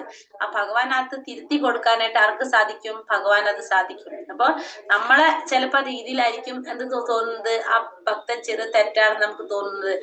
ഇവിടെ ഭഗവാന്റെ അടുത്തിൽ പറയാണ്, അവൻ വേഗത്തിൽ തന്നെ ധാർമ്മികനായി തീർന്ന് ശാശ്വതമായ ശാന്തി നേടുന്നു. എന്റെ ഭക്തന് ഒരിക്കലും നാശം സംഭവിക്കുന്നില്ല എന്ന് കുന്തിപുത്ര ഉറപ്പിച്ച് പ്രഖ്യാപിക്കും. അപ്പൊ ഭഗവാൻ പറയുന്നത്, ഭഗവാന്റെ ഭക്തന്മാർക്ക് ഒരിക്കലും എന്ത് സംഭവിക്കില്ല?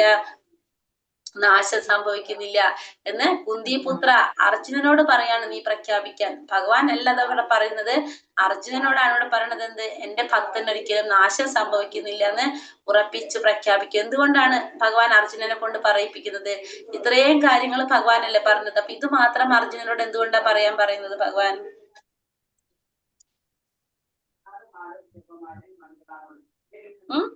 അർജുനൻ ഭഗവാന്റെ ഭക്തനായതുകൊണ്ട്. അപ്പൊ എന്തുകൊണ്ടാണ് ഭഗവാനെ കൊണ്ട് പറയിപ്പിക്കുന്നത്? കാരണം അർജുന് യുദ്ധം ചെയ്യണം. അർജുന യുദ്ധം ചെയ്യാൻ വടി കാണിക്കുന്ന സമയത്ത് അത് ചെയ്താൽ അതായത് ഭഗവാന്റെ ഒരു കാര്യം എങ്ങനെയാണ്? ഭഗവാൻ എപ്പോഴും ഭഗവാന്റെ വാക്കിനേക്കാളും കൂടുതൽ ഭഗവാൻ ആരുടെ വാക്കിനാണ് വില കൊടുക്കുന്നത്? ഭക്തന്മാരുടെ അല്ലെ. ഭഗവാൻ ഒരു കാര്യം പറഞ്ഞാൽ ചിലപ്പോ ഭഗവാൻ തെറ്റിക്കും. ഭഗവാൻ പറയുന്ന കാര്യങ്ങൾ ഭഗവാൻ ചിലപ്പോ തെറ്റിക്കും. കുരുക്ഷേത്ര യുദ്ധത്തിൽ ഭഗവാൻ പറഞ്ഞു ഞാൻ ആയുധം എടുക്കില്ല എന്ന് പറഞ്ഞു. പക്ഷെ ഭഗവാൻ എന്നിട്ട് ആയുധം എടുത്തില്ലേ? അല്ലെ? ഭഗവാൻ ദുര്യോധനോട് പറഞ്ഞു ഞാൻ ആയുധം എടുക്കില്ല, എന്ത് വേണം എന്ന് ചോദിച്ചപ്പോ ദുര്യോധനൻ പറഞ്ഞു ആയുധം എടുക്കാത്ത ഭഗവാനെ വേണ്ട, എനിക്ക് എന്ത് മതി? ഭഗവാന്റെ നാരായണസേന മതി എന്ന് പറഞ്ഞു ദുര്യോധനൻ.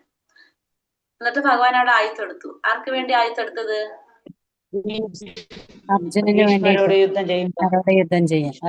ഭീഷ്മദേവന്റെ ആഗ്രഹം നടത്തി കൊടുക്കാൻ വേണ്ടിയിട്ട്. ഭീഷ്മദേവന്റെ ആഗ്രഹമായിരുന്നു ഭഗവാനെ വീരഭാവത്തിൽ വീരരസത്തിൽ കാണണമെന്ന്. അപ്പൊ ആ വീരരസത്തിൽ ഭക്തന്റെ ആഗ്രഹം സാധിച്ചു കൊടുക്കാൻ വേണ്ടിയിട്ട് ഭഗവാൻ എന്ത് ചെയ്തു? തന്റെ ശബ്ദം മാറ്റി വെച്ചോടെ താനെടുത്ത് ആ ശബ്ദം മാറ്റി വെച്ചു. അപ്പൊ അതായത് ഭഗവാൻ ഭക്തന് വേണ്ടിയിട്ട് എന്ത് വേണമെങ്കിൽ ചെയ്യും. പിന്നെ നമ്മള് ഹിരണ്യാക്ഷന്റെ കഥയില്, അതായത് പ്രഹ്ലാദ നരസിംഹാവതാരം വരുന്ന എവിടെ നിന്നാണ്? തൂണിൽ നിന്നാണ് വരുന്നത്. എന്താണ് കാരണം? പ്രഹ്ലാദനോട് ചോദിക്കും, നിന്റെ ഭഗവാൻ എവിടെയാണ് ഈ ഭൂലോകം മുഴുവൻ നിറഞ്ഞു നിൽക്കുന്നത് പറയണ്ടല്ലോ. അപ്പൊ ഈ തൂണില് ഭഗവാൻ ഉണ്ടോ എന്ന് ചോദിക്കും. അപ്പൊ പറയും ഉണ്ട് എന്ന് പറയും. ആ ഭക്തന്റെ വാക്ക് സത്യാക്കാൻ വേണ്ടി ഭഗവാൻ എവിടെ നിന്ന് വരും? തൂണിൽ നിന്ന് വരും. അപ്പൊ ഇവിടെ ഭഗവാൻ എപ്പോഴും എന്താണ്? ഭക്തന്മാരുടെ വാക്കിന് വളരെയധികം പ്രാധാന്യം കൊടുക്കുന്നുണ്ട്. ഭഗവാനെ കുറിച്ച് ഭഗവാൻ ചിന്തിക്കില്ല, ഭക്തരെ കുറിച്ചാണ് ഭഗവാൻ എപ്പോഴും ചിന്തിക്കുന്നത്. അപ്പൊ അതുകൊണ്ട് അർജുനൻ ഒരു വാക്ക് കൊടുക്കണം. പിന്നെ നമുക്ക് വൃന്ദാവനത്തില് നമ്മള് നളകുബേരനും മണിഗ്രീവനും നളകുബേരനെ കുറിച്ച് പറഞ്ഞു അല്ലെ. അതായത് അവർക്ക് ശാപം കൊടുക്കുന്നത് ആരാണ്? നാരദ മഹർഷി. അപ്പൊ നാരദ മഹർഷിയോട് അവര് ക്ഷമ പറയുമ്പോ നാരദ മഹർഷി പറയുന്നത്, വൃന്ദാവനത്തില് ദ്വാപര യുഗത്തില് ശ്രീകൃഷ്ണൻ അവതരിക്കും, അപ്പൊ ഭഗവാൻ നിങ്ങൾക്ക് മോക്ഷം തരുന്ന പറയുന്നത്. ആ നാരദ മഹർഷിയുടെ എന്താണ് പറയുന്നത്? നാരദ മഹർഷി കൊടുത്ത ആ വരം അത് സത്യമാക്കാനായിട്ട് ഭഗവാൻ എന്ത് ചെയ്തു? ആ ഒരലും വലിച്ച ആ മരങ്ങളുടെ ഇടയിൽ കൂടെ പോയത് അല്ലെ. അതായത് ഒരു ഭക്തന്റെ വാക്കിന് അവിടെ ആര് പ്രാധാന്യം കൊടുക്കുന്നുണ്ട്? എപ്പോഴും ഭഗവാൻ. അപ്പൊ ഇവിടെയും ഭഗവാൻ ആരോട്? അർജുനനോടാണ് പറയുന്നത്. എന്ത്? അർജുന നീ ഉറപ്പിച്ചു പ്രഖ്യാപിക്കാൻ. കാരണം അർജുനൻ അത് പ്രഖ്യാപിച്ചു കഴിഞ്ഞാൽ പിന്നെ അത് പാലിക്കേണ്ട ഉത്തരവാദിത്വം ആരുടെയാണ്? ഭഗവാന്റെയാണ്. ഭക്തന്റെ വാക്ക് എപ്പോഴും എന്ത് ചെയ്യുന്നു? ഭഗവാൻ സംരക്ഷിച്ചു കൊണ്ടുപോകുക. അതുകൊണ്ടാണ് അർജുനനോട് പറയുന്നത്, അർജുന നീ പ്രഖ്യാപിക്കൂ എന്ന് പറയുന്നത്.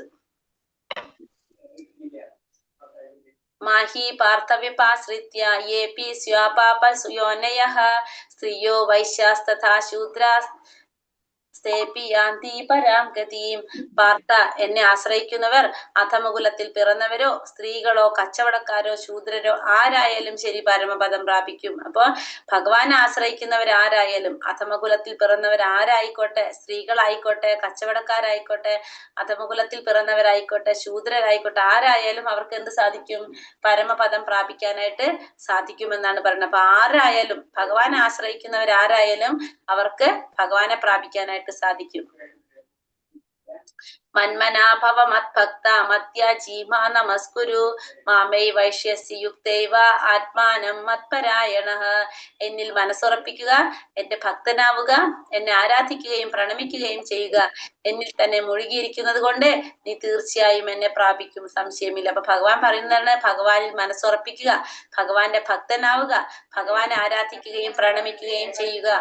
അങ്ങനെ ചെയ്തു കഴിഞ്ഞാല് ഭഗവാനെ പ്രാപിക്കാൻ സാധിക്കും എന്നുള്ളതിന് യാതൊരു സംശയമില്ല. തീർച്ചയായിട്ടും ഭഗവാനെ പ്രാപിക്കാനായിട്ട് സാധിക്കുമെന്നാണ് പറയുന്നത്. അപ്പൊ എന്നിൽ മനസ്സുറപ്പിക്കുക, എന്റെ ഭക്തനാവുക, എന്നെ ആരാധിക്കുകയും പ്രണമിക്കുകയും ചെയ്യുക. അപ്പൊ എന്നിൽ തന്നെ മുഴുകിയിരിക്കുന്നത് കൊണ്ട് ഭഗവാനെ പൂർണ്ണമായിട്ടും പ്രാപിക്കാനായിട്ട് സാധിക്കുന്നുള്ളതിന് യാതൊരു സംശയമില്ല എന്ന് ഭഗവാനോട് തീർത്ത് പറയുന്നത്. ഹരേ കൃഷ്ണ ഹരേ കൃഷ്ണ കൃഷ്ണ കൃഷ്ണ ഹരേ ഹരേ, ഹരേ രാമ രാമ രാമ ഹരേ ഹരേ. മന്ത്രകൽപതരുപശ്ച കൃപാ സിന്ധോഭ്യവ ച പതിതാനാം പാവനേഭ്യോ വൈഷ്ണവേഭ്യോ നമോ നമഃ.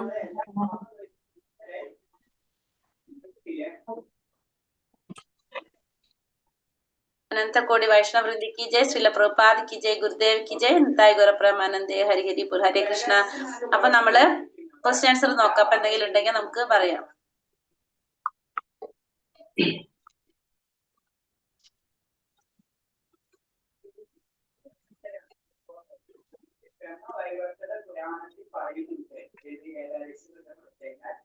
എങ്ങനെയുള്ളവർക്ക് ഭഗവാനെ പ്രാപിക്കാൻ സാധിക്കില്ല എന്നാണ് ഭഗവാൻ പറയുന്നത്. എന്താണ്? വിശ്വാസമില്ലാത്തവർക്ക് സാധിക്കില്ല എന്നാണ് ഭഗവാൻ പറയുന്നത്. ഭക്തിയുത സേവനത്തിൽ വിശ്വാസമില്ലാത്തവർക്ക്. ഭഗവാന്റെ രണ്ട് ശക്തികൾ ഏതൊക്കെയാണ്? ആന്തരിക ശക്തി, ബഹിരംഗ ശക്തി. ആന്തരിക ശക്തി ആരാണ്? രാധാറാണി. ബഹിരംഗ ശക്തി ദുർഗാദേവി. ദുർഗാദേവിയുടെ ജോലി നമ്മളെ നന്നാക്കാന്നുള്ളതാ. ദുർഗാദേവിക്ക് ഉള്ള ജോലി എന്താണ്? നമ്മളെ റെഡിയാക്കി കൊണ്ടുവരാ എന്നുള്ളതാണ്. നമ്മളെ റെഡിയാക്കി കഴിഞ്ഞിട്ട് ആർക്ക് കൊടുക്കും? ഭഗവാന് കൊടുക്കും. അതാണ് മാതാജി ഒന്നുകൂടെ പറയോ ശക്തികൾ? ആന്തരിക ശക്തി, പിന്നെ രാധാറാണി, ബഹിരംഗ ശക്തി ദുർഗാദേവി. 13ാമത്തെ ശ്ലോകത്തിൽ ഭഗവാൻ എന്താ പറയുന്നത്? വ്യാമോഹം ബാധിക്കാത്തവര് സുരക്ഷിതരാണ്.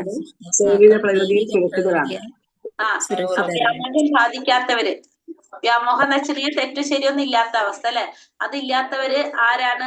അവരെ സംരക്ഷിക്കുന്നത് ആരാണ്? ദൈവിക ശക്തി, അതായത് യോഗമായ. യോഗമായ എന്ന് വെച്ചാല് രാധാറാണി. രാധാറാണിയുടെ സംരക്ഷണത്തിലാണ് അവര് വരുന്നത്. 14ാമത്തെ ശ്ലോകത്തിൽ എന്ത് പറയുന്നു? അങ്ങനെയുള്ളവര് ഭഗവാൻ എങ്ങനെ ആരാധിക്കുന്നു പറയാണ്. സതതം കീർത്തയൻ തോമാം. എപ്പോഴും ഭഗവാന്റെ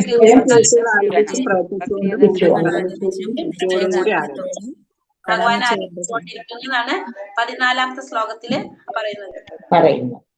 22ാമത്തെ ശ്ലോകത്തിൽ ഇനി എന്താ പറയുന്നത്? രൂപത്തെ ധ്യാനിച്ചുകൊണ്ട് പൂർണ്ണമായ ഭക്തിയോടെ ആരാണോ ആരാധിക്കുന്നത് അവർക്ക് വേണ്ടുന്നത് എല്ലാം ഞാൻ നൽകും. അവരുടെ ഇത് നിലനിർത്തുകയും ചെയ്യും. അതെ. ഇപ്പൊ നമ്മളെ പ്രശ്നം കൺഫ്യൂഷൻ എന്ന് അറിയല്ലോ. നമ്മളിപ്പോ ഭഗവാനോട് ഓരോന്ന് പറഞ്ഞുകൊണ്ടിരിക്കും അല്ലെ, പക്ഷെ ഭഗവാൻ അറിയാം നമുക്ക് എന്ത് തരണമെന്ന്. ഉത്തരം പറയോ? 22ാമത്തെ ശ്ലോകം മാതാജി. 22 അതായത് ഭഗവാനെ ധ്യാനിച്ചുകൊണ്ട് ഭക്തിയോടുകൂടി ആരാണോ ഭഗവാൻ എപ്പോഴും ആരാധിക്കുന്നത് അവർക്ക് വേണ്ടത് ഭഗവാൻ നൽകും. നമ്മളെ മക്കള് എത്ര കിടന്ന് കരഞ്ഞാലും അവർക്ക് വേണ്ടതേ നമ്മൾ കൊടുക്കുള്ളൂ അല്ലെ.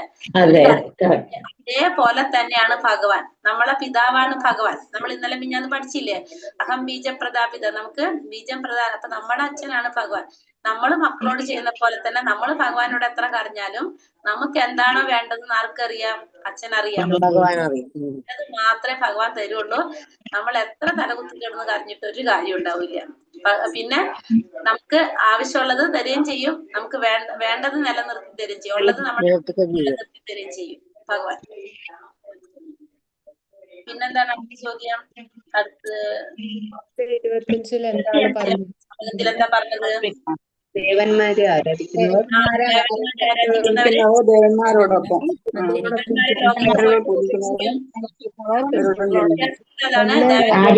ഭക്തന്മാർ എന്നോടൊപ്പം ജീവിക്കും. അതെ, അവിടെ വ്യത്യാസം ഇതാണ്. ദേവന്മാരെ ആരാധിക്കുന്നവര് ദേവന്മാരെ ലോകത്തോടൊപ്പം ജനിക്കും. ഭഗവാന്റെ ലോകത്ത് പോയിട്ട് ജീവിക്കും. കണ്ടോ? ഭൂതപ്രേത പിശാചികളെ ആരാധിച്ച് അവരുടെ ലോകത്ത് പോയിട്ട് ജനിക്കും. അപ്പൊ അവിടെയൊക്കെ നമ്മൾ പോയിട്ട് ജന്മം എടുക്കുക ചെയ്യണം. അവിടെ ജനിച്ചു കഴിഞ്ഞാൽ നമുക്ക് അവിടെ എന്തുകൊണ്ട്? മരണമുണ്ട് അല്ലെ? പക്ഷെ ഭഗവാന്റെ ലോകത്ത് പോയിട്ട് നമ്മൾ ജീവിക്കുകയാണ് ചെയ്യുന്നത്. ഇതാണ് വ്യത്യാസം. അതുകൊണ്ടാണ് ഭഗവാൻ മൂഢന്മാരാണെന്ന് നമ്മളോട് ഇന്നലെ പറഞ്ഞു തന്നത്. എന്തെല്ലാം ഭഗവാന് സമർപ്പിക്കാന്നാണ് ഭഗവാൻ പറഞ്ഞത്?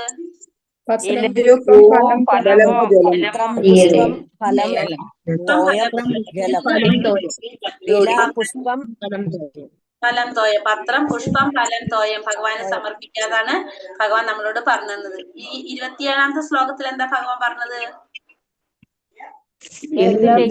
നിവേദിക്കുന്നവോ ഭക്ഷിക്കുന്നവോ ദാനം ചെയ്യുന്നവോ എല്ലാം എനിക്കായി അനുഷ്ഠിക്കുന്നവോ അതെല്ലാം എനിക്ക് അർപ്പിച്ചുകൊണ്ട് ചെയ്യുക. എല്ലാതും നമ്മൾ ചെയ്യണം. നമ്മൾ എന്ത് ചെയ്യണമെങ്കിൽ എന്ത് വേണം? ഭഗവാന് സമർപ്പിച്ചുകൊണ്ട്. അതായത് ജീവിതത്തില് നമ്മൾ ഓരോ ദിവസത്തിലും ഒരു സെക്കൻഡ് പോലും നമുക്ക് എന്തുണ്ടാവാൻ പാടില്ല? ഭഗവാനെ അറിയാണ്ട് ഭഗവാൻ പാടില്ല. അതിനാണ് ഭഗവാൻ നമ്മളോട് പറയുന്നത് നമ്മൾ എന്ത് ചെയ്യുമ്പോഴും ഭഗവാൻ ഓർത്ത് ചെയ്യാനായിട്ട്. ഭഗവാനെ ഓർക്കാത്ത ഒരു സമയം പോലും നമ്മളിൽ ഉണ്ടാവാൻ പാടില്ല. അതുകൊണ്ടാണ് അത് അങ്ങനെ പറയുന്നത്. ഭഗവാനെ പ്രാപിക്കണമെങ്കിൽ എങ്ങനെ ഭഗവാനെ ആരാധിക്കണം എന്നാ ഭഗവാൻ പറഞ്ഞത്? ഭഗവാനിൽ മനസ്സുറപ്പിക്കുക, എന്റെ ഭക്തനാവുക, എന്നെ ആരാധിക്കുകയും പ്രണമിക്കുകയും ചെയ്യുക. ഭഗവാൻ നമുക്ക് പറഞ്ഞത് രാജവിദ്യ രാജഗുഹ്യ യോഗം എന്നതുകൊണ്ട് എന്താണ് അർത്ഥാക്കുന്നത്? വിദ്യയായിട്ടുള്ള രാജഗുഹ്യമായിട്ടുള്ള കാര്യം എന്താണ്? അപ്പൊ അവിടെ ഭക്തിയുടെ സേവനം. എന്താണ്? ഭക്തിയുടെ സേവനത്തെ കുറിച്ചാണ് ഇവിടെ ഭഗവാൻ പറയുന്നത്. ഹരേ കൃഷ്ണ എന്ന് പറഞ്ഞതിൽ നമുക്ക്